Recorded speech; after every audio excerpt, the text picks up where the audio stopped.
কবর একটা বিষয়, আর আমাদের পাক ভারত উপমহাদেশে এই কবরের আবার আরেকটা নাম আছে, কি বলেন তো?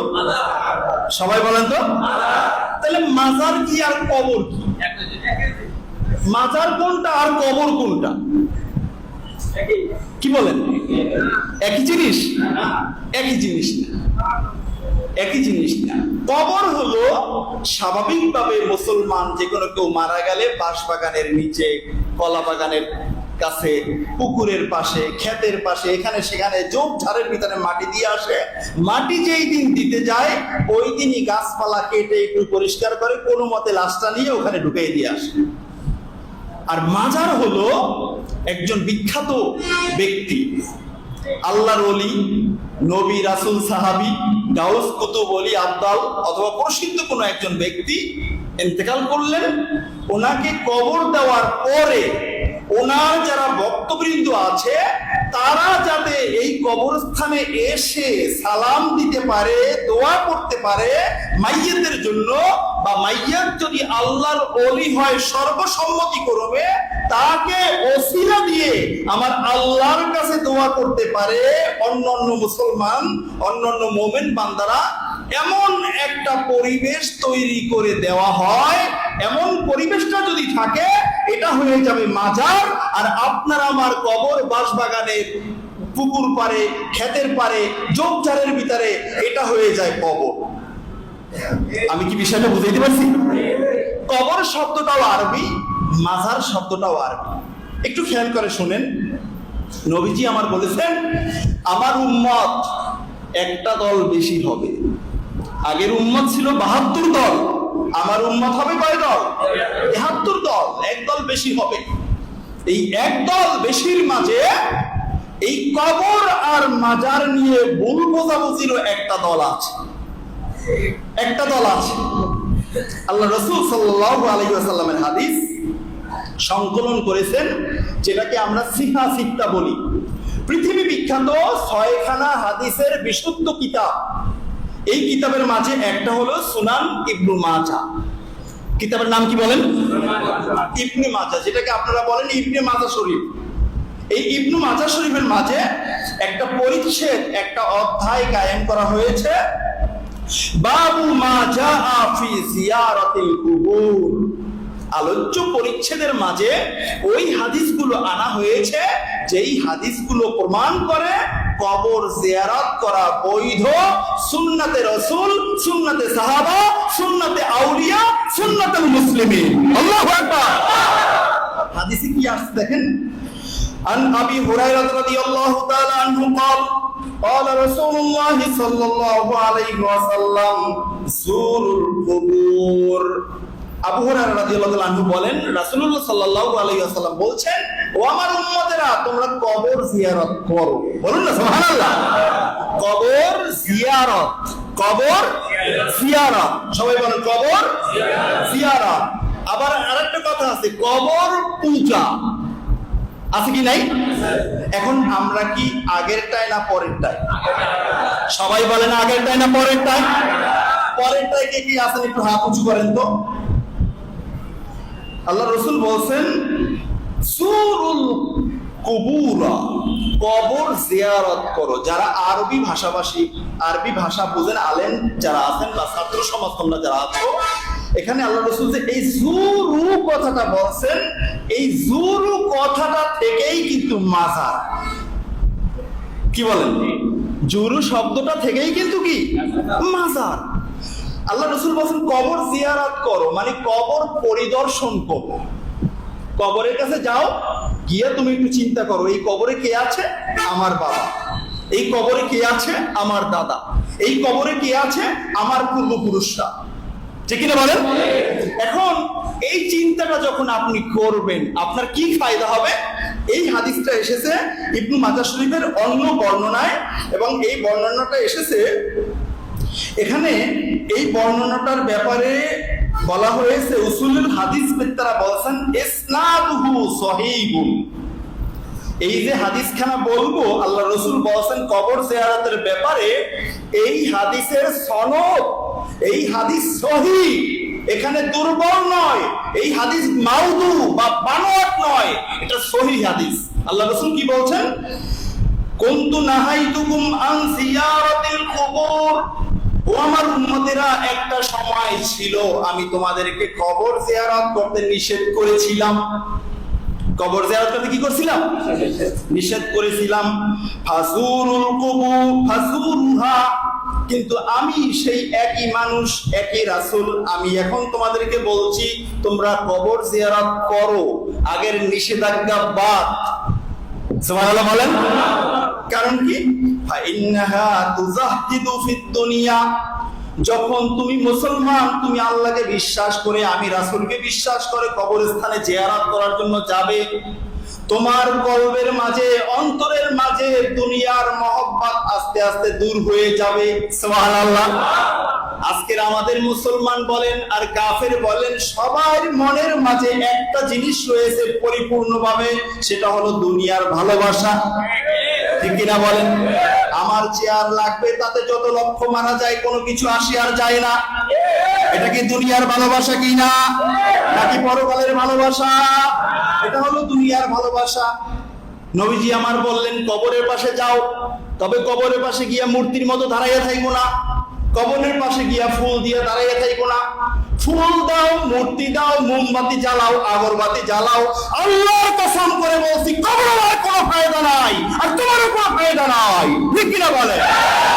আল্লাহ রাসূলের নির্দেশ, কবরের পাশে যাও, আল্লাহর পক্ষ থেকে নাযিলকৃত কোরআনের আয়াত তেলাওয়াত করো, আমি নবীর উপরে দরুদ পড়ো, এরপরে এটার ওসিলা দিয়ে দোয়া করো। সুবহানাল্লাহ বলেন না? কবরের ব্যাটা যদি শাস্তিতে থাকে, তোমার এই তেলাওয়াতের ওসিলা আল্লাহ তার শাস্তি মাফ করবেন। আর যদি কবর আল্লাহর কোনো শাস্তি না থেকে থাকে, তোমার এই তেলাওয়াতের ওসিলা, দোয়ার ওসিলা তার মর্যাদা আরো বেড়ে যাবে।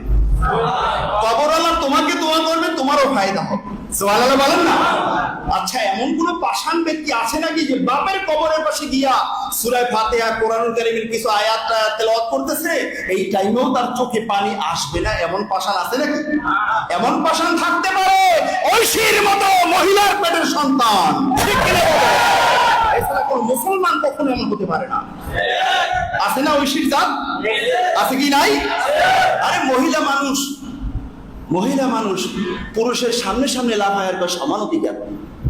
আরে সমান অধিকার হইতে হইলে একেবারে আসো, সামনে গেলে কেমনে? ঠিক কিনা বলে? এগুলো হলো সাগরের ওই পারের পাশ্চাত্য ল্যাংটা মানুষের বানানো থিওরি। ঠিক কিনা বলে? আল্লাহ রাসূল মহিলাদেরকে, মা বোনদেরকে যে অধিকার দিয়েছে, এই অধিকারকে বলবন্ত করে মহিলাদের ইজ্জত নষ্ট করার জন্য তোমাদের বানানো মত অনুযায়ী মহিলাদের সম্মান দাও, মহিলাদের নারী অধিকার দাও, নারীর ক্ষমতায়ন করো। তার মানে কথা সত্য, মতলব খারাপ। তোমাদের নারীর অধিকার হলে ওই নারীকে নিয়ে তুমি রাত্রে অবাধে থাকতে পারবে। আল্লাহ রাসূলের অধিকার যদি তুমি নিয়ে থাকো, তাকে মায়ের সম্মান দিতে হবে। ঠিক কিনা বলেন? এটা দিতে চাই না, এটা দিলে তো সমস্যা। ঠিক কিনা বলেন? এখন দেখেন রাসূলুল্লাহ সাল্লাল্লাহু আলাইহি ওয়াসাল্লাম বলেছেন, এক নম্বরে দুনিয়ার মহব্বত তোমার মন থেকে দূর হবে। কিসের ফজিলত এটা? দ্রুত বলেন, কিসের ফজিলত? কবর জিয়ারতের। ঠিক কিনা বলেন? এখন যে কোনো কবর যখনই আপনি জিয়ারত করছেন, ওইটাই মাজার হয়ে গেছে। বিশ্বাস করেন? আপনি একা গিয়ে জিয়ারত করছেন মানে আপনি পরিদর্শন করছেন। পরিদর্শন, মাজার মানে পরিদর্শন করার জায়গা। আপনি এপাশে একটা ক্যানেল আছে, আপনি যদি ওখানে যান, ওখানে গিয়ে আপনি দেখেন যে পানি কতটুকু উঠছে, যতটুকু উঠছে তাতে কোনো মাছ টাছ পাওয়া যায় কিনা, ওই জায়গাটাও মাজার। শাব্দিক দিক থেকে ওই জায়গাটাও মাজার, মানে আপনি পরিদর্শনে গেছেন। এই কারণে এই পর্যটন কেন্দ্র যেগুলো আছে, এগুলো সব মাজার। যদি কোনো মানুষ আল্লাহ রাসূলের মহব্বত, পরকালের ভয় নিয়ে, তাকওয়া নিয়ে ওই জায়গায় যেতে পারে, ওই সাগরের পরে গিয়েও তার ঈমান মজবুত হয়ে যাবে। ঠিক কিনা বলে? মাজারে গেলে ঈমান মজবুত হয়, মাজারে গেলে ঈমান দেয় না। তবে যেই জ্ঞান পাপীগুলো মাজারে গিয়ে সাজদা দেয়, তাদের মাজাটা ভেঙে যেতে হবে। ঠিক কিনা বলে? মাজারে সাজদা দেওয়ার জন্য না, মাজারে আল্লাহর মহব্বত, আল্লাহ রাসূলের মহব্বত গ্রহণ করার জন্য, পরকাল ক্লিয়ার করার জন্য। ঠিক কিনা বলে? আরে সাজদা দিয়ে তুমি তো পরকালটা শেষ করিয়ে ফেলাইছো। আছে কি না আমাদের সমাজে?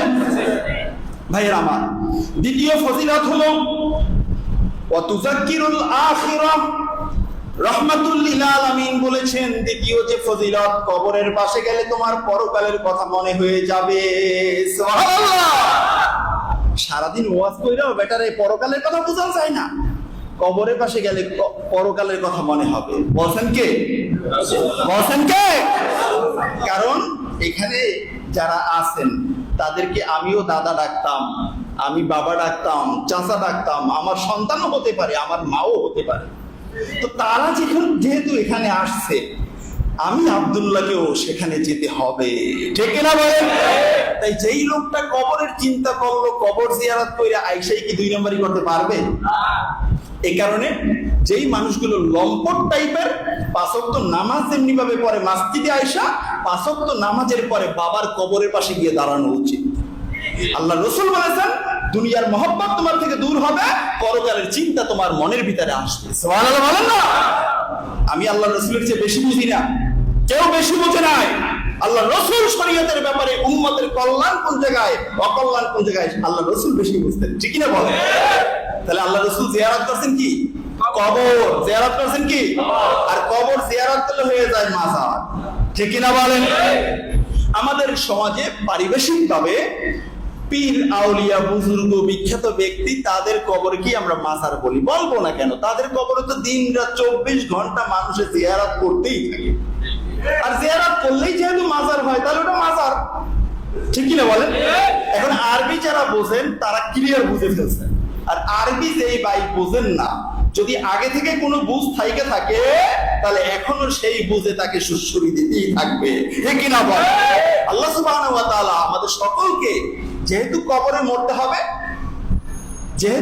মরতে হবে, আমার সন্তানের মাধ্যমে হলেও আমার কবরটাকে যেন আল্লাহ মাজার বানাইয়া দেন। আল্লাহুম্মা আমিন বলবেন না? আরে মানুষগুলো হলো জাতে মাতাল তালে ঠিক। আমি অনেক আগে আপনাদেরকে একবার শুনিয়েছিলাম, কুমিল্লাতে এক মাহফিলে গেলাম, ইসালে সওয়াব মাহফিল।